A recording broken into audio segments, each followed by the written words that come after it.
దీపముగా దీపించు ధామమును దీవించు దైవమును చూపును నీ దీక్ష సాగిపో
భావముతో పొందాలి ముక్తి పదం నీ బ్రతుకు పావనమై నడవాలి జ్ఞాన పథం తపములు ఫలించా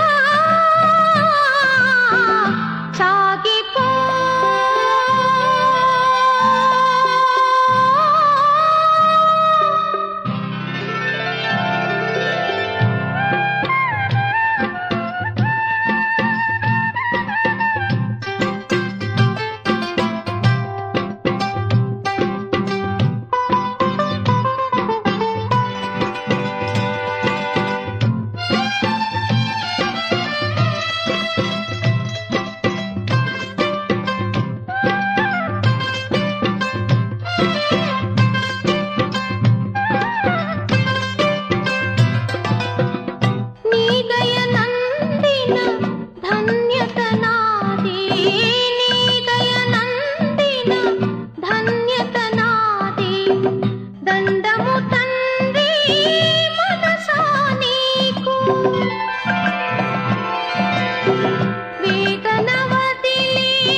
ఓం శాంతి.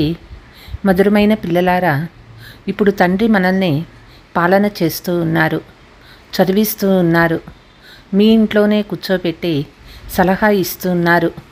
కాబట్టి అడుగడుగున సలహా తీసుకుంటూ ఉండండి, అప్పుడు ఉన్నత పదవి లభిస్తుంది. ప్రశ్న: శిక్షల నుండి విడుదల అయ్యేందుకు ఏ పురుషార్థం చాలా కాలం చేయాలి? జవాబు: నష్టామోహులుగా అయ్యే పురుషార్థము. ఎవరిపైనా మమకారం ఉండరాదు. మీ మనస్సులో మీరే ప్రశ్నించుకోండి, మాకు ఎవరిపైనా మోహం లేదు కదా. అంతిమ సమయంలో ఏ పాత సంబంధము గుర్తు రాకూడదు. యోగ బలంతో అన్ని లెక్కాచారాలు సమాప్తం చేసుకోవాలి. అప్పుడు శిక్షణ లేకుండా ఉన్నత పదవి లభిస్తుంది. ఓం శాంతి. ఇప్పుడు మీరు ఎవరి ముందు కూర్చొని ఉన్నారు? బాప్ దాదా ఎదురుగా. తండ్రి అని కూడా అనాలి, దాదా అని కూడా అనాలి. తండ్రి కూడా ఈ దాదా ద్వారా మీ ఎదుట కూర్చొని ఉన్నారు. మీరు బయట ఉంటే అక్కడ తండ్రిని స్మృతి చేయవలసి ఉంటుంది, ఉత్తరం వ్రాయవలసి వస్తుంది. ఇక్కడ సన్ముఖంలో ఉన్నారు. ఎవరితో మాట్లాడుతూ ఉన్నారు? బాప్ దాదాతో. ఇద్దరూ చాలా ఉన్నతమైన అథారిటీలు. బ్రహ్మ సాకారము, శివుడు నిరాకారము. ఇప్పుడు అత్యంత ఉన్నత అథారిటీ అయిన తండ్రితో ఎలా కలవాలో మీకు తెలుసు. అత్యంతమైన తండ్రి, అనంతమైన తండ్రి ఎవరైతే పతిత పావనులని పిలుస్తారో ఇప్పుడు ప్రాక్టికల్గా మీరు వారి ఎదుట కూర్చొని ఉన్నారు. తండ్రి పిల్లలైన మిమ్మల్ని పాలన చేస్తూ ఉన్నారు, చదివిస్తూ ఉన్నారు. ఇంట్లో కూర్చొని ఉన్నా ఇంట్లో ఎలా నడుచుకోవాలో పిల్లలు మీకు సలహా లభిస్తుంది. ఇప్పుడు తండ్రి శ్రీమతాన్ని అనుసరిస్తే శ్రేష్టాతి శ్రేష్టంగా అవుతారు. మనం అత్యంత ఉన్నతమైన తండ్రి సలహాతో ఉన్నతోన్నతమైన పదవిని పొందుతామని మీకు తెలుసు. మానవ సృష్టిలో అత్యంత ఉన్నత పదవి ఈ లక్ష్మీనారాయణ పదవి. వీరు గతంలో ఉండి వెళ్ళిపోయారు. మనుషులు వెళ్ళి ఈ ఉన్నతమైన వారికి నమస్కరిస్తారు. ముఖ్యమైన విషయము పవిత్రత. మనుషులు మనుషులే, కానీ విశ్వాధికారులైన వారెక్కడ? ఇప్పటి మనుషులు ఎక్కడ? భారతదేశం 5000 సంవత్సరాల క్రితం ఇలా ఉండేదని, మనం కూడా విశ్వానికి అధికారులుగా ఉండేవారమని మీ బుద్ధిలో మాత్రమే ఉంది. ఇతరులు ఎవ్వరి బుద్ధిలోనూ ఈ విషయాలు లేవు. ఇతనికి కూడా ఏమాత్రమూ తెలిసేది కాదు. పూర్తిగా గాఢాంధకారంలో ఉన్నాడు. ఇప్పుడు తండ్రి వచ్చి బ్రహ్మాసో విష్ణు, విష్ణుసో బ్రహ్మ ఎలా అవుతారని అర్థం చేయించారు. ఇది చాలా గుహ్యమైన రమణీయమైన విషయము. ఇతరులెవరికి ఈ విషయాలు అర్థం కావు. తండ్రి తప్ప ఈ జ్ఞానాన్ని వేరే ఎవ్వరూ చదివించలేరు. నిరాకారుడైన తండ్రి వచ్చి చదివిస్తారు. కృష్ణ భగవాను వాచ కాదు, తండ్రి చెప్తూ ఉన్నారు, నేను మిమ్మల్ని చదివించి సుఖవంతులుగా చేస్తాను. తర్వాత మళ్ళీ నేను నా నిర్వాణధామానికి వెళ్ళిపోతాను. ఇప్పుడు పిల్లలు మీరు సతో ప్రధానంగా అవుతూ ఉన్నారు. ఇందులో కొంచెం కూడా ఖర్చు లేదు. కేవలం స్వయాన్ని ఆత్మగా భావించి తండ్రిని స్మృతి చేయాలి. పైసా కూడా ఖర్చు కాకుండా 21 జన్మలకు మీరు విశ్వానికి యజమానులుగా అవుతారు. అతి స్వల్ప ధనాన్ని పంపిస్తారు. అది కూడా మీ భవిష్యత్తును తయారు చేసుకునేందుకు. కల్ప క్రితము ఎవరు ఎంత ఖజానాలో వేచారో ఇప్పుడు కూడా అంతే వేస్తారు. ఎక్కువ వేయలేరు, తక్కువ వేయలేరు. బుద్ధిలో ఈ జ్ఞానం ఉంది కనుకే చింతించే విషయమేది ఉండదు. ఏ చింత లేకుండా మనము రాజధానిని గుప్తంగా స్థాపన చేస్తూ ఉన్నాము. ఇది బుద్ధిలో స్మరిస్తూ ఉండాలి. పిల్లలు మీరు చాలా సంతోషంలో ఉండాలి. అంతేకాకుండా నిర్మోహులుగా కూడా అవ్వాలి. ఇక్కడ నిర్మోహులుగా అవ్వడం వల్ల అక్కడ మీరు మోహజీత్ రాజారాణులుగా అవుతారు. ఇప్పుడు ఈ పాత ప్రపంచం సమాప్తం అవుతుందని, మనం వాపస్ ఇంటికి వెళ్ళాలని మీకు తెలుసు కనుక ఇందులో మమత్వం ఎందుకు ఉంచుకోవాలి? ఏదైనా జబ్బు చేస్తే డాక్టర్ ఇది చాలా హోప్లెస్ కేసు అన్నాడంటే వారిపై మోహం తొలగిపోతుంది. ఆత్మ శరీరాన్ని వదిలి మరొకటి తీసుకుంటుందని భావిస్తారు. ఆత్మ అవినాశి కదా. ఆత్మ వెళ్ళిపోయి శరీరము సమాప్తమైపోయింది. వారిని తలుచుకున్నందున లాభమేమి? ఇప్పుడు తండ్రి చెప్తూ ఉన్నారు, మీరు నిర్మోహులుగా అవ్వండి. మీ హృదయంలో ప్రశ్నించుకోండి, నాకు ఎవరిపైనైనా మోహం ఉందా? మోహం ఉంటే చివర్లో వారే గుర్తొస్తారు. నిర్మోహులుగా అయితే ఈ పదవిని పొందుతారు. స్వర్గంలోకి అయితే అందరూ వస్తారు. అదేమంత గొప్ప విషయమేమీ కాదు. శిక్షలు అనుభవించకుండా ఉన్నత పదవి పొందటం గొప్ప విషయము. యోగ బలంతో లెక్కాచారము సమాప్తం చేసుకుంటే శిక్షలు అనుభవించరు. పాత సంబంధాలు కూడా గుర్తు రాకూడదు. ఎప్పుడైతే మనకు బ్రాహ్మణులతో సంబంధం ఉంది, తర్వాత మనకు దేవతలతో సంబంధం ఉంటుంది. ఇప్పటి మన సంబంధము అన్నిటికంటే శ్రేష్టమైనటువంటిది. ఇప్పుడు మీరు జ్ఞానసాగర్లైన తండ్రికి చెందిన వారిగా అయ్యారు. మొత్తం జ్ఞానమంతా మీ బుద్ధిలో ఉంది. ఇంతకుముందు ఈ సృష్టి చక్రం ఎలా తిరుగుతుందో మీకు తెలిసేదే కాదు. ఇప్పుడు తండ్రి అర్థం చేయించారు. తండ్రి నుండి వారసత్వం లభిస్తుంది. అందుకే కదా తండ్రిపై ప్రేమ ఉంది. తండ్రి ద్వారా స్వర్గ సామ్రాజ్యం లభిస్తుంది. వారికి ఈ రథం నిశ్చయింపబడింది. భారతదేశంలోనే భగీరథుడు అనే గాయనమున్నది. తండ్రి భారతదేశంలోనే వస్తారు. పిల్లలైన మీ బుద్ధిలో ఇప్పుడు 84 జన్మల మెట్ల చిత్రం ఉంది. ఈ 84 జన్మల చక్రంలో మనం తిరిగే తీరాలి. మీరు అర్థం చేసుకున్నారు. 84 జన్మల చక్రం నుండి విడుదల అవ్వలేరు. మెట్లు దిగేందుకు చాలా సమయం పడుతుందని, పైకెక్కడంలో ఒక జన్మ చాలని మీకిప్పుడు తెలుసు. అందుకే మీరు త్రిలోకనాథునుగా, త్రికాలదర్శులుగా అవుతారని అంటారు. ఇంతకుముందు మేము త్రిలోకనాథులుగా అవుతామని మీకు తెలుసా? ఇప్పుడు తండ్రి లభించి శిక్షణ ఇస్తూ ఉన్నారు కనుక మీరు తెలుసుకున్నారు. బాబా వద్దకు ఎవరైనా వస్తే, ఇంతకుముందు మీరు ఎప్పుడైనా ఇదే డ్రెస్సులో ఇదే ఇంటిలో కలుసుకున్నారా అని అడుగుతారు. అవును బాబా, కల్పకల్పము కలుస్తాము అనని చెప్తారు. అలా చెప్తే బ్రహ్మ కుమారి బాగా అర్థం చేయించారని భావిస్తారు. ఇప్పుడు పిల్లలు మీరు స్వర్గ వృక్షాన్ని మీ ఎదుట చూస్తూ ఉన్నారు. సమీపంగా ఉన్నారు కదా. తండ్రి నామరూపాలకు అతీతమని మనుషులు అంటారు. అలాగైతే పిల్లలు ఎక్కడ నుండి వస్తారు? వారు కూడా నామరూపాలకు భిన్నంగా ఉండాలి. 2 పదాలు చెప్తారు, పూర్తి తప్పుగా చెప్తారు. కల్పకృతం ఎవరు అర్థం చేసుకున్నారో వారి బుద్ధిలోనే కూర్చుంటుంది. ప్రదర్శనీలో ఎటువంటి వారు వస్తారో చూడండి.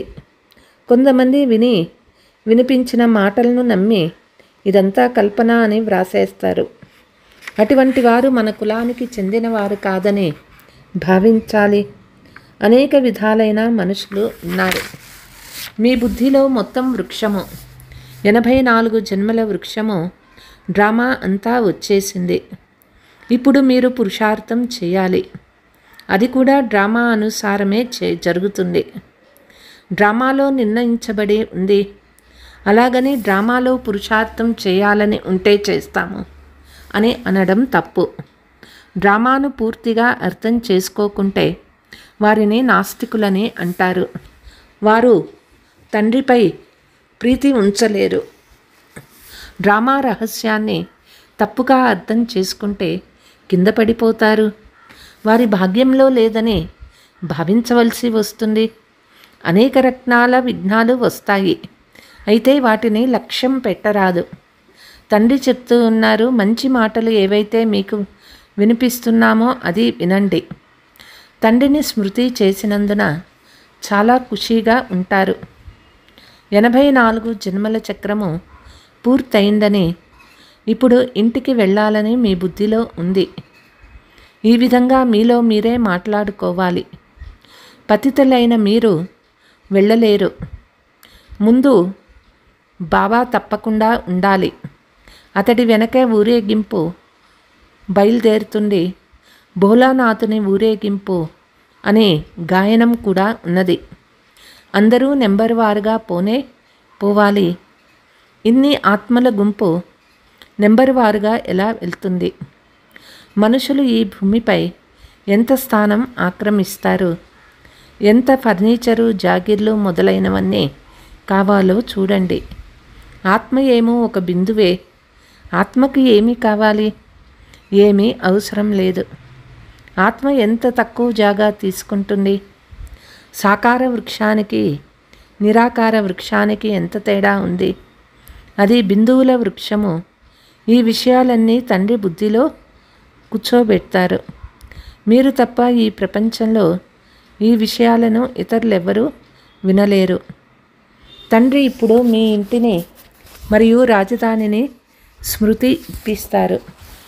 పిల్లలు మీరు రచయితను తెలుసుకున్నందున సృష్టి చక్రం యొక్క ఆది మధ్యంతాలు తెలుసుకున్నారు. మీరు త్రికాలదర్శులై ఆస్తికులుగా అయ్యారు.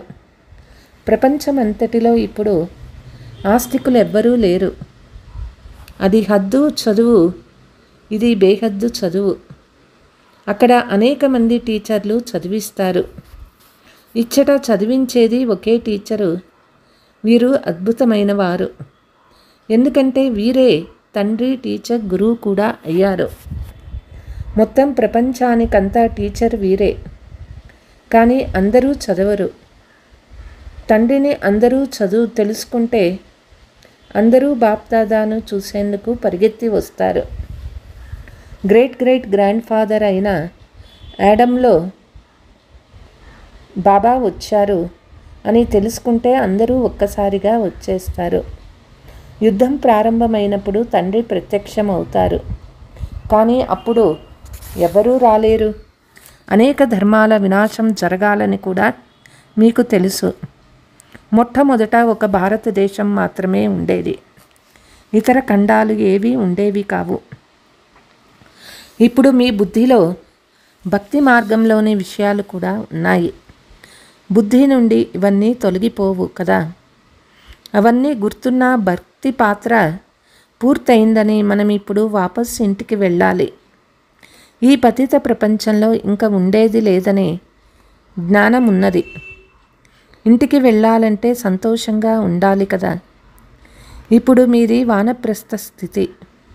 పిల్లలు మీకు తెలుపబడింది. ఈ రాజధానిని స్థాపన చేయడంలో మీరు మీ వద్ద గల 2 పైసలు ఉపయోగిస్తారు. అది కూడా కల్పకృతం చేసినట్లే చేస్తారు. మీరు కూడా కల్పకృతంలోని వారే. బాబా మీరు కూడా కల్పకృతం వారే అని అంటారు. మనము కల్పకల్పము బాబా ద్వారా చదువుకుంటాము. శ్రీమతాన్ని అనుసరించి శ్రేష్టంగా అవ్వాలి. ఈ విషయాలు ఇతరులెవ్వరి బుద్ధిలోనూ ఉండవు. మా రాజధానిని శ్రీమతానుసారం స్థాపన చేస్తున్నామని మీకు సంతోషంగా ఉంది. తండ్రి కేవలం పవిత్రులు అవ్వండి అని చెప్తూ ఉన్నారు. మీరు పవిత్రంగా అయితే ప్రపంచమంతా పవిత్రం అవుతుంది. అందరూ వాపస్ వెళ్ళిపోతారు. మిగిలిన విషయాలను గురించి మనమెందుకు చింతించాలి? శిక్షలు ఎలా అనుభవిస్తారు? ఏమవుతుంది? వీటిని గురించి మనకెందుకు? మనకు మనలను గురించిన చింత ఉండాలి. ఇతర ధర్మాలకు చెందిన వారి గురించి మనకెందుకు? మనము ఆది సనాతన దేవీ దేవతా ధర్మానికి చెందిన వారము. వాస్తవానికి దీని పేరు భారతదేశము, కానీ తర్వాత దీనికి హిందుస్థాన్ అనే పేరు పెట్టారు. హిందూ అనేది ఏ ధర్మము కాదు. మనం దేవతా ధర్మం వారమని వ్రాసిన వారు హిందువులని వ్రాసుకుంటారు. ఎందుకంటే దేవీ దేవతా ధర్మం వారు ఎప్పుడు ఉండేదో వారికి తెలియదు. ఎవరికీ అర్థం కాదు. ఇప్పుడు ఇంతమంది బీకేస్ ఉన్నారు. ఇది ఒక కుటుంబం అయింది కదా, ఇల్లు అయింది కదా. బ్రహ్మ ప్రజాపితగా అయ్యారు. ఇతను అందరికీ గ్రేట్ గ్రేట్ గ్రాండ్ ఫాదర్. మొట్టమొదట మీరు బ్రాహ్మణులుగా అవుతారు. తర్వాత మిగిలిన వర్ణాలలోకి వెళ్తారు. ఇది మీ కాలేజీ, యూనివర్సిటీయే కాదు, ఆసుపత్రి కూడా ఇదే. జ్ఞానాంజనం సద్గురు ఇస్తేనే అజ్ఞాన అంధకారం వినాశం అనే మహిమ కూడా ఉన్నది. యోగ బలంతో మీరు ఎవరు వెల్తీగా అవుతారు. ప్రకృతి చికిత్స చేయిస్తారు కదా. మీ ఆత్మ పవిత్రమైనందున శరీరం కూడా పవిత్రమైపోతుంది. ఇది ఆధ్యాత్మిక ప్రకృతి చికిత్స. 21 జన్మలకు ఆరోగ్యము, సంపద, సంతోషాలు లభిస్తాయి. బోర్డు పైన ఆత్మీక ప్రకృతి చికిత్స అని వ్రాయండి. మానవుల్ని పవిత్రంగా చేసేందుకు యుక్తులు వ్రాయడంలో ఏ ఆటంకము, నష్టము లేదు. పతితమైంది ఆత్మనే, అందుకే కదా ఇప్పుడు పిలుస్తూ ఉన్నది. ఆత్మ మొదట సతో ప్రధానంగా పవిత్రంగా ఉండేది. ఇప్పుడు అపవిత్రమైపోయింది. మళ్ళీ పవిత్రంగా ఎలా అవ్వాలి?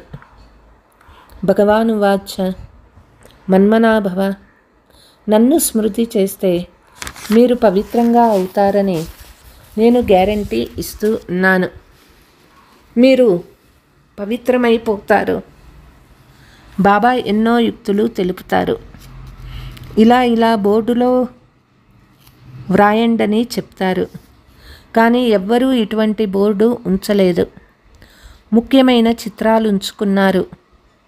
లోపలికి ఎవరైనా వస్తే నువ్వు ఆత్మవు పరంధామంలో ఉండేదానివి, ఇక్కడ ఈ అవయవాల పాత్రను అభినయించేందుకు లభిస్తాయి. ఈ శరీరం వినాశమయ్యేది కదా. తండ్రిని స్మృతి చేస్తే వికర్మలు వినాశమైపోతాయి. ఇప్పుడు మీ ఆత్మలు పవిత్రంగా ఉన్నాయి. పవిత్రమైతే ఇంటికి వెళ్ళిపోతారు. తెలపటం చాలా సులభము. కల్పకృతం వారే వచ్చి పువ్వులుగా అవుతారు. ఇందులో భయపడే మాటే లేదు. మీరేమో మంచి మాటలు వ్రాస్తారు. ఆ గురువులు కూడా మంత్రం ఇస్తారు కదా. తండ్రి కూడా మన్మనాభవ మంత్రం ఇచ్చి రచనా రచయిత రహస్యమంతా తెలుపుతారు. గృహస్థు వ్యవహారంలో ఉంటూ కేవలం తండ్రిని స్మృతి చెయ్యండి. ఇతరులకు కూడా తండ్రి పరిచయాన్ని ఇవ్వండి. లైట్ హౌస్గా కూడా అవ్వండి. పిల్లలు మీరు దేహీ అభిమానులుగా అయ్యేందుకు గుప్త శ్రమ చాలా చెయ్యాలి. నేను ఆత్మల్ని చదివిస్తున్నానని తండ్రికి ఎలా తెలుసో అలా పిల్లలు మీరు కూడా ఆత్మాభిమానిగా అయ్యే శ్రమ చేయండి. నోటితో శివ శివ అని పలికే అవసరం కూడా లేదు. స్వయాన్ని ఆత్మగా భావించి తండ్రిని స్మృతి చెయ్యాలి. ఎందుకంటే తలపై పాపాల భారం చాలా ఉన్నది. స్మృతి ద్వారా మాత్రమే మీరు పావనంగా అవుతారు. కల్పకృతం ఎలా ఎవరెవరు వారసత్వం తీసుకొని ఉంటారో వారే తమ తమ సమయానుసారము మళ్ళీ తీసుకుంటారు. మార్పులు చేర్పులు ఏమీ ఉండవు. ముఖ్యమైన విషయము దేహీ అభిమానిగా అయ్యి తండ్రిని స్మృతి చేస్తే మాయతో చెంపదెబ్బలు తినరు. దేహాభిమానులుగా అయినందున ఏదో ఒక వికర్మ జరుగుతుంది. తర్వాత అది 100 రెట్లు పాపం అవుతుంది. మెట్లు దిగటంలో 84 జన్మలు పట్టాయి. ఇప్పుడు మళ్ళీ ఉన్నతమయ్యే కళ ఒక జన్మలోనే జరుగుతుంది. బాబా వచ్చారు కనుక లిఫ్ట్ కూడా అన్వేషింపబడింది. పూర్వం నడుముకి చేతికి ఆధారం ఇచ్చి మెట్లు ఎక్కేవారు. ఇప్పుడు సులభంగా వెళ్ళేందుకు లిఫ్ట్ కనుక్కున్నారు. ముక్తి జీవన్ముక్తి సెకండ్లో వెళ్ళేందుకు ఇది కూడా ఒక లిఫ్ట్. జీవన బంధనంలోకి వచ్చేందుకు 5000 సంవత్సరాలు 84 జన్మలు పట్టాయి. జీవన్ముక్తిలో వెళ్ళేందుకు ఒక జన్మ చాలు. ఎంత సులభమో! మీలో కూడా ఎవరైతే వెనక వస్తారో వారు వెంటనే ఎక్కేస్తారు. పోగొట్టుకున్న వస్తువుని ఇచ్చేందుకు తండ్రి వచ్చారని అర్థం చేసుకుంటారు. వారి మతాన్ని తప్పకుండా అనుసరిస్తారు. अच्छा, मीठे मीठे सिकीलते बच्चों प्रति मात पिता बाप दादा का याद प्यार और गुड मॉर्निंग. रूहानी बाप की रूहानी बच्चों को नमस्ते. हम रूहानी बच्चों की रूहानी मात पिता बाप दादा को याद प्यार गुड मॉर्निंग नमस्ते नमस्ते. ధారణ: ఎలాంటి చింత లేకుండా మీ గుప్త రాజధానిని శ్రీమతానుసారం స్థాపన చేయాలి. విఘ్నాల గురించి చింత చేయరాదు. కల్ప క్రితం ఎవరైతే సహాయం చేశారో వారిప్పుడు కూడా తప్పకుండా చేస్తారని బుద్ధిలో ఉండాలి. చింతించే పని లేదు. ఇప్పుడు మాది వానప్రస్థ అవస్థ, వాపస్ ఇంటికి వెళ్తున్నామని సదా సంతోషంగా ఉండాలి. ఆత్మాభిమానిగా అయ్యేందుకు గుప్త శ్రమ చాలా చేయాలి. ఏ వికర్మలు చేయరాదు. వరదానము: ఎటువంటి భయంకర సమస్యనైనా శీతలంగా చేసే సంపూర్ణ నిశ్చయ బుద్ధి భవ. ఎలాగైతే తండ్రిలో నిశ్చయం ఉందో స్వయంలో మరియు డ్రామాలో కూడా సంపూర్ణ నిశ్చయం ఉండాలి. ఒకవేళ స్వయంలో బలహీన సంకల్పం ఉత్పన్నమైతే బలహీన సంస్కారం తయారవుతుంది. కాబట్టి వ్యర్థ సంకల్పాల రూపీ బలహీనత యొక్క క్రిములను తమలో ప్రవేశింప చేయరాదు. జతజతలో డ్రామాలో ఏ దృశ్యాన్ని చూసినా ఆందోళన కలిగించే దృశ్యంలో కళ్యాణమే భానుభవం అవ్వాలి. వాతావరణం కదిలించేదిగా ఉన్న, సమస్య భయంకరమైనదిగా ఉన్న సదా నిశ్చయ బుద్ధి విజయులుగా అయితే భయంకరమైన సమస్య కూడా శీతలంగా అయిపోతుంది. స్లోగన్: ఎవరికైతే తండ్రి మరియు సేవపై ప్రేమ ఉందో వారికి పరివారం యొక్క ప్రేమ స్వతహాగా దొరుకుతుంది. अच्छा, ओम शांति. ओम शांति.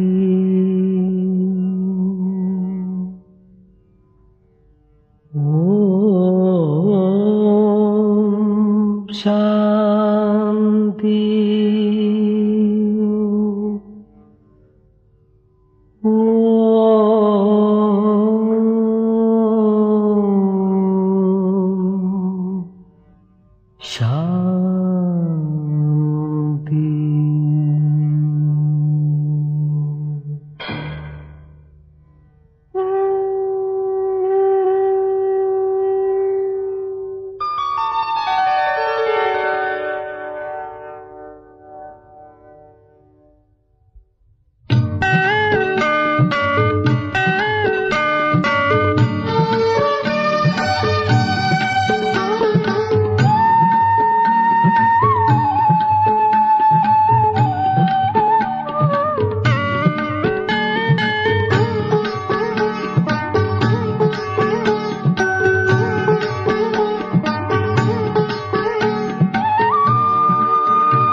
ఆత్మస్వగతం పరమాత్మ చరితం ఓం శాంతి ఓం అమిత శాంతం ఆనంద సహితం ఓం శాంతి ఓం ఆత్మస్వగతం పరమాత్మ చరితం